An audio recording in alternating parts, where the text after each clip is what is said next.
بسم اللہ الرحمن الرحیم۔ السلام علیکم دوستو، اے آر سٹوری ٹائم پر خوش آمدید۔ نضر بن حارث نے ایک مرتبہ قریش سے کہا، قریش کے لوگوں، خدا کی قسم تم پر ایسی مصیبت آن پڑی ہے کہ تم لوگ اب تک اس کا کوئی توڑ نہیں کر سکے۔ محمد صلی اللہ علیہ وسلم جوان تھے تو تمہارے سب سے زیادہ پسندیدہ آدمی تھے، سب سے زیادہ سچے اور سب سے بڑھ کر امانت دار تھے۔ اب ان کی کن پٹیوں پر سفیدی چمکنے والی ہے اور وہ دیر عمر ہو چلے ہیں، اور تمہارے پاس چند باتیں لے کر آئے ہیں تو تم کہتے ہو کہ وہ جادوگر ہیں۔ نہیں واللہ، وہ جادوگر نہیں، ہم نے جادوگر دیکھے ہیں، ان کی جھاڑ پھونک اور گرہ بندی بھی دیکھی ہے۔ تم لوگ کہتے ہو وہ کاہن ہیں، نہیں واللہ وہ کاہن بھی نہیں، ہم نے کاہن بھی دیکھے ہیں، ان کی الٹی سیدھی حرکتیں بھی دیکھی ہیں اور ان کی فکرہ بندیاں بھی سنی ہیں۔ تم لوگ کہتے ہو وہ شاعر ہیں، نہیں واللہ وہ شاعر بھی نہیں، ہم نے شعر بھی سنے اور اس کے سارے اصناف، حجز، رجز وغیرہ سے ہم خوب آگاہ ہیں۔ تم لوگ کہتے ہو وہ پاگل ہے، نہیں واللہ وہ پاگل بھی نہیں، ہم نے پاگل پن بھی دیکھا ہے۔ یہاں نہ اس طرح کی گھٹن ہے، نہ ویسی بہکی باتیں، نہ ان جیسی فریب کارانہ گفتگو۔ قریش کے لوگوں، سوچو، اللہ کی قسم تم پر زبردست افتاد آن پڑی ہے۔ اس کے بعد نضر بن حارث ہیرا گیا، وہاں بادشاہوں کے واقعات اور رستم و اسفندیار کے قصے سنے اور سیکھے، پھر واپس آیا۔ اب اس کا معمول یہ ہو گیا کہ جب رسول اللہ صلی اللہ علیہ وسلم کسی جگہ بیٹھ کر اللہ تعالیٰ کی باتیں کرتے اور اس کی گرفت سے لوگوں کو ڈراتے تو آپ صلی اللہ علیہ وسلم کے ارشادات کے بعد یہ شخص وہاں پہنچ جاتا اور کہتا، واللہ محمد صلی اللہ علیہ وسلم کی باتیں مجھ سے بہتر نہیں۔ اس کے بعد وہ فارس کے بادشاہوں اور رستم وغیرہ کے قصے کہانیاں سناتا، پھر کہتا، آخر کس بنا پر محمد صلی اللہ علیہ وسلم کی بات مجھ سے بہتر ہے۔ ابن عباس رضی اللہ عنہما کی روایت سے یہ بھی معلوم ہوتا ہے کہ نضر نے چند لونڈیاں خرید کر رکھی تھی۔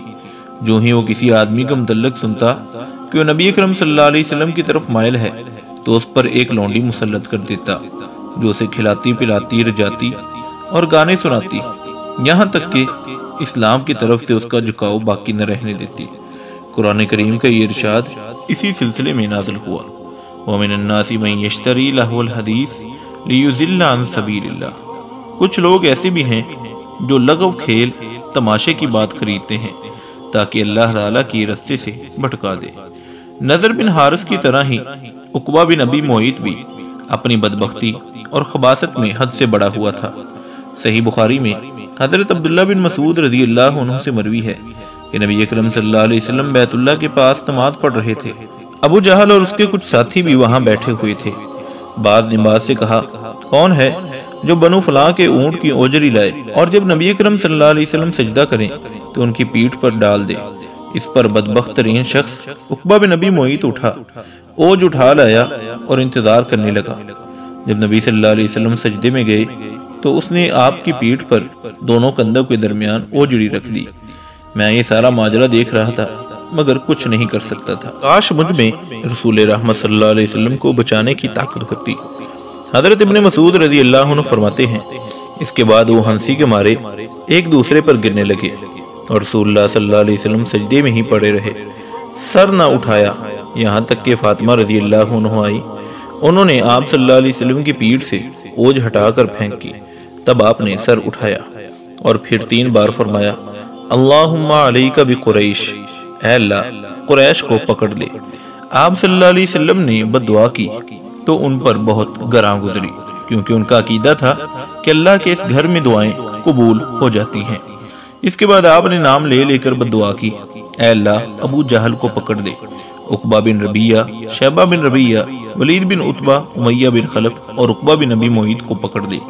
ابن مسعود رضی اللہ عنہ فرماتے ہیں، اس ذات کی قسم جس کے ہاتھ میں میری جان ہے، میں نے دیکھا کہ جن لوگوں کے نام رسول اللہ صلی اللہ علیہ وسلم نے گن گن کر لیے تھے وہ سب کے سب مقتول ہو کر بدر کے گندے کنویں میں پڑے تھے۔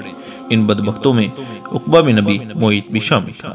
تو دوستو، ان واقعات سے آپ اندازہ لگا سکتے ہیں کہ جن بدبخت کافروں نے نبی کرم صلی اللہ علیہ وسلم کی گستاخی کی اللہ رب العزت نے انہیں دنیا کے لیے نشان عبرت بنا دیا، اور آج دنیا میں کوئی بھی انہیں اچھے انداز سے یاد نہیں کرتا۔